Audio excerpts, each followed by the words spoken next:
길로 지나가다가 자기와 상관없는 다툼을 간섭하는 자는 개의 귀를 잡는 자와 같으니라.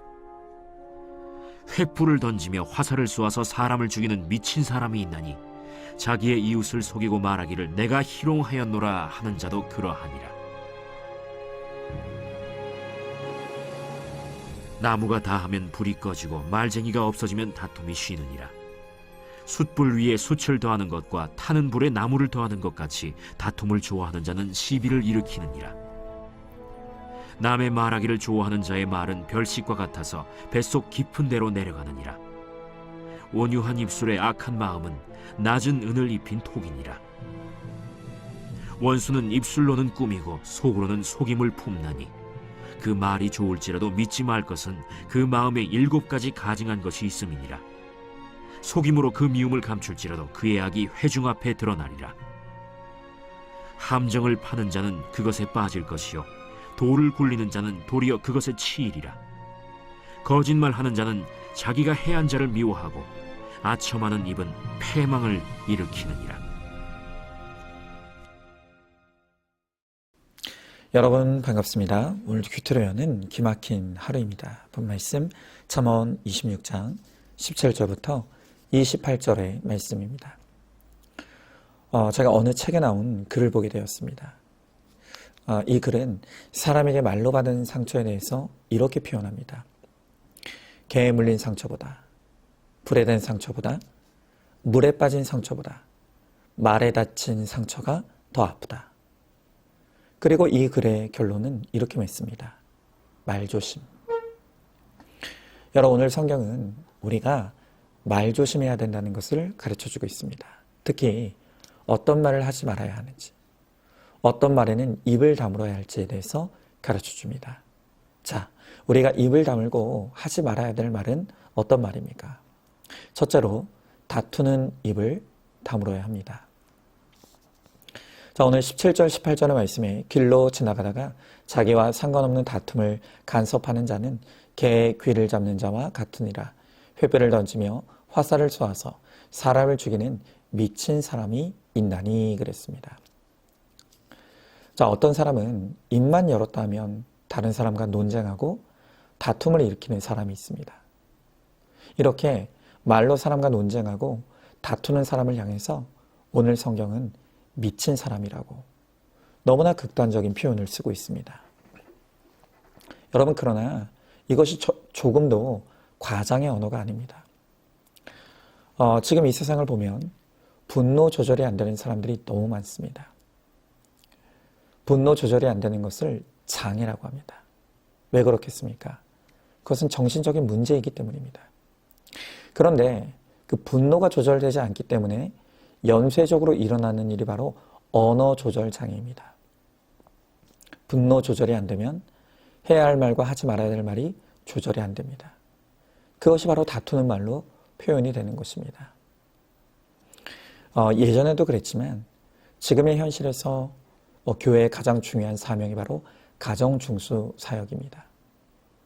지금 가정들마다 너무 아프고 병들어 있습니다. 그러다 보니까 제가 정말 관심 있게 챙겨보는 TV 프로그램이 2개가 있습니다. 하나가 결혼지옥이고 또 하나는 이혼 숙녀 캠프입니다. 제가 이 2개만큼은 꼭 챙겨봅니다. 그런데 제가 그 프로에 출연한 부부관계에 문제가 있고 가정이 파탄 지경에 있는 그런 가정들의 문제를 보니까 99.9%가 공통적으로 서로 말로 상처를 주고받는다는 것입니다. 그러니까 도저히 못 살겠다고 하면서 이혼하기로 결심한 사람들을 보면 남편이고 아내고 자녀고 할 것 없이 서로에게 던지는 말이 너무 아픈 말을 하고 너무 독한 말을 하는 것입니다. 그러니까 병든 가정들은 예외 없이 언어가 병들어 있는 것입니다.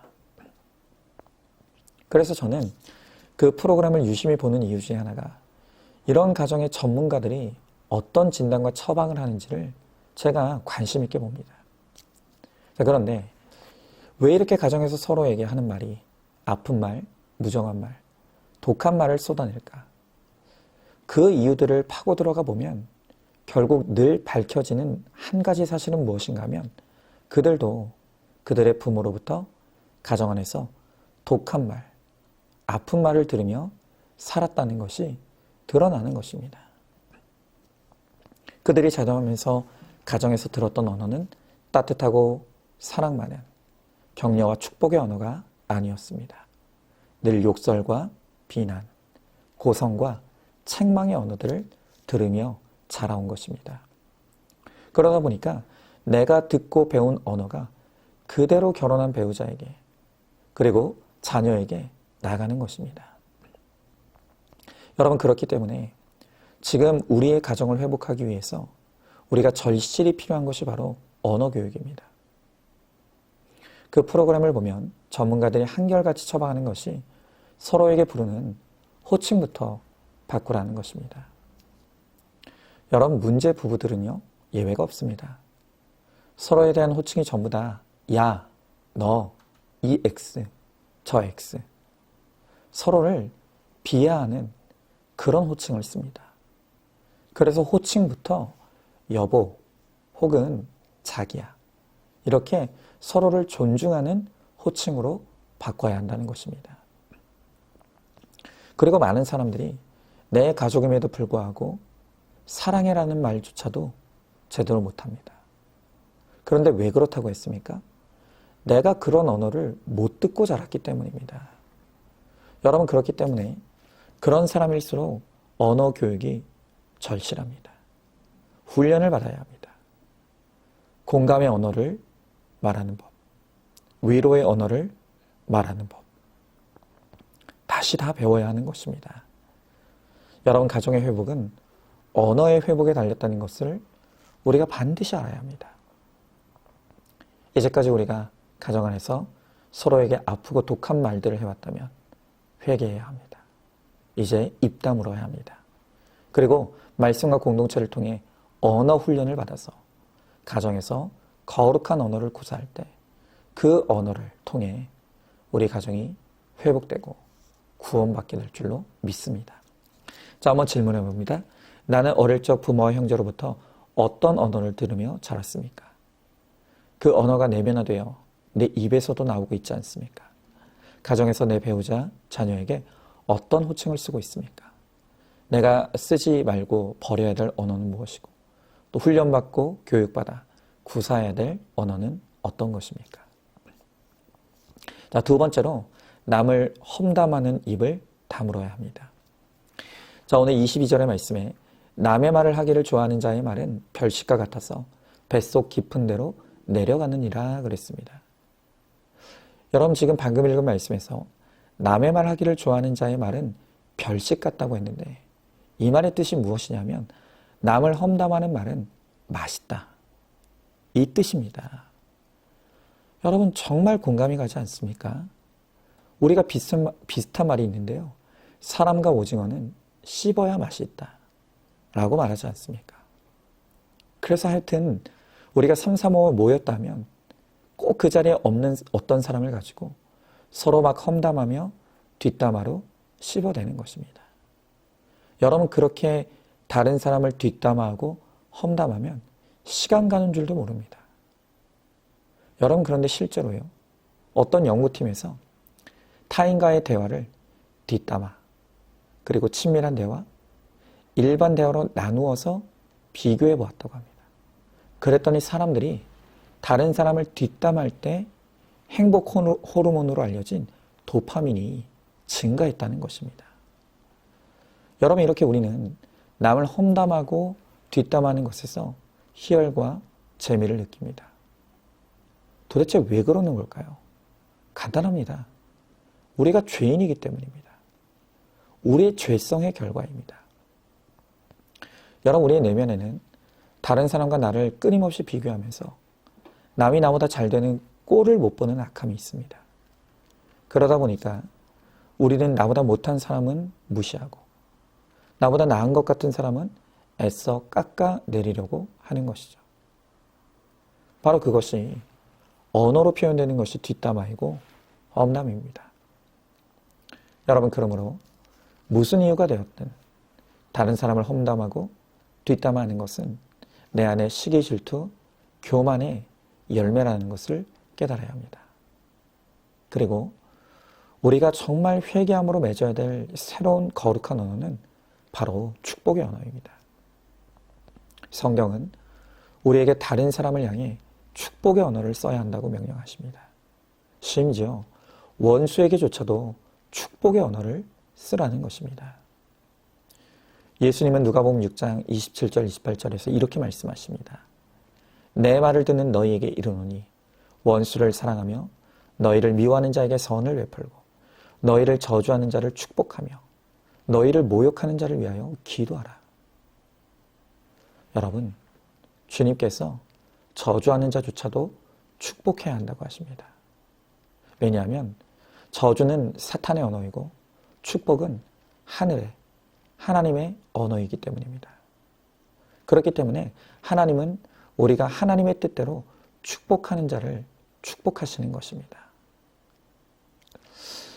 정말 제가 마음이 아픈 것은 우리는 우리 자녀조차도 다른 집 자녀와 우리 집 자녀를 끊임없이 비교하면서 우리 자녀를 험담합니다. 쟤는 도대체 누구 닮았는지 모르겠다고. 제가 도대체 커서 뭐가 되려고 하는지 모르겠다고. 한심하다고. 우리는 자녀에게조차도 비교하고 험담을 합니다. 하지만 우리 믿음의 부모들은 우리 자녀들을 축복해야 합니다. 특히 정말 우리 자녀들에 대해서 하나님의 이름과 말씀의 권세로 많이 축복했으면 좋겠습니다. 저는요, 어릴 적에 목회자 자녀로 자라면서 늘 지적과 책망의 말을 많이 들었습니다.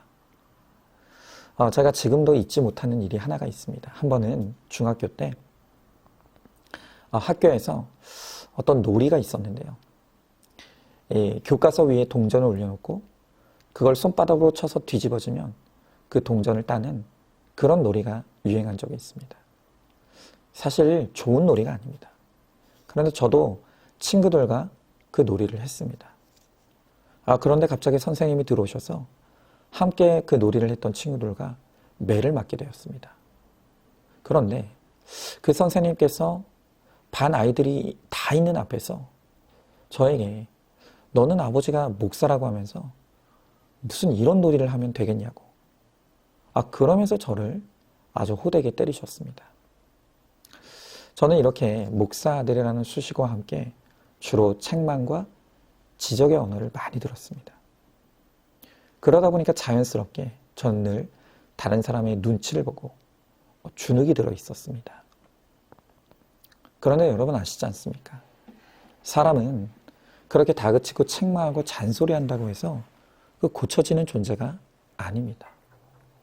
하나님은 우리가 우리의 자녀들을 하나님의 이름으로 마음껏 격려하고 축복하기를 원하시는 것입니다. 너는 거룩하고 존귀한 하나님의 자녀야. 하나님이 너와 함께 하셔.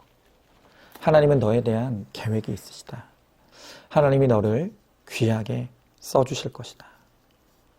정말 우리 자녀들을 하나님의 이름으로, 말씀의 언어로 마음껏 축복하면 좋겠습니다. 그러면 하나님께서 믿음으로 축복하는 나도, 그 축복을 받는 그 사람도 하나님께서 반드시 축복해 주실 줄로 믿습니다. 한번 질문해 봅니다. 나도 모르게 모였다 하면 다른 사람을 비난하고 험담하고 있지 않습니까? 축복의 언어가 하나님이 원하시는 하늘의 언어라는 것을 깨닫습니까? 우리 자녀들에게 하나님의 이름으로 날마다 축복해 주시기 바랍니다. 자, 세 번째로 거짓말하는 입을 다물어야 합니다. 자, 오늘 24절 25절 말씀에 원수는 입술로 꾸미고 속으로는 속임을 품나니 그 말이 좋을지라도 믿지 말 것은 그 마음에 7가지 가증한 것이 있음이니라 그랬습니다. 여러분, 우리가 거짓말 나쁘다는 것은 꼭 교회가 아니더라도 유치원 때부터 배우는 것입니다. 자, 그런데 우리가 이 거짓말에 대해서 한 가지 오해하는 것은 거짓말은 타인에게 하는 것이라고만 생각합니다. 그러나 사실 타인에 대한 거짓말보다 더 나쁜 것이 바로 나 자신을 향한 거짓말입니다. 제가 이런 글을 읽었는데요. 우리가 사용하는 말은 인생의 자동차 핸들과 같다는 것입니다. 그래서 사람이 하는 말대로 그 사람의 인생이 끌려간다는 것입니다. 이것이 과학적으로도 어느 정도 증명된 것인데요. 예를 들어서 어떤 사람이 자기 자신을 향해 나는 못해, 나는 할 수 없어, 나는 끝났어, 나는 망했어 이렇게 말하는 순간 그 사람의 뇌는 그 사람이 하는 말을 이미지화 시켜버린다는 것입니다. 그래서 내가 끊임없이 말로 나 자신을 향해 나는 못해, 끝났어, 소망 없어, 망했어 이렇게 말하는 순간 내 뇌는 나를 그런 사람이라고 인식해버린다는 것입니다. 그리고 실제로 내 몸이 무기력해지고 낙심과 절망의 상태로 빠지게 된다는 것이죠. 여러분, 그렇기 때문에 우리는 어떤 문제와 사건을 만났을 때 함부로 단정짓고 함부로 아무 말이나 내뱉으면 안 됩니다. 아까도 말씀드렸듯이 어떤 문제를 만났다고 해서 이제 끝났어, 소망이 없어, 나는 망했어. 여러분, 이렇게 말하는 것은 그 거짓말이라는 것을 알아야 합니다. 그것은 내 속에서 사탄이 만들어낸 거짓말입니다. 여러분, 그러므로 우리가 문제와 사건을 가지고 내 생각, 내 느낌에 집중할 것이 아니라 하나님의 말씀에 집중해야 합니다. 우리의 문제를 가지고 하나님의 말씀 앞으로 가서 가만 하나님이 나에게 뭐라고 말씀하신지를 들어야 합니다. 그때 하나님께서 우리에게 거짓이 아닌 진실을 말씀해 주시고 해석해 주십니다. 이렇게 말씀대로 해석하고 말씀대로 믿고 말씀대로 누리면 죽지 않습니다. 살게 됩니다. 고난이 축복이 되는 것입니다. 여러분, 그러니 사탄이 나에게 마음껏 거짓말하도록 내버려 두지 마십시오. 내 자신에게 거짓말하지 마시기 바랍니다. 그 대신 하나님의 말씀 앞으로 가 하나님이 우리에게 들려주시는 진실을 들으시기 바랍니다. 이 사건 속에서 하나님이 이루시고자 하는 것이 무엇인지, 하나님이 이 사건을 통해서 나를 어떻게 이끌어가길 원하시는지, 우리가 그 말씀을 듣고 말씀대로 믿고 말씀대로 붙드시기 바랍니다. 그리고 오직 회개와 감사로 주님 앞에 나아갈 때 하나님은 어떤 기가 막힌 고난도 축복이 되게 하실 줄로 믿습니다. 자, 한번 질문해 봅니다.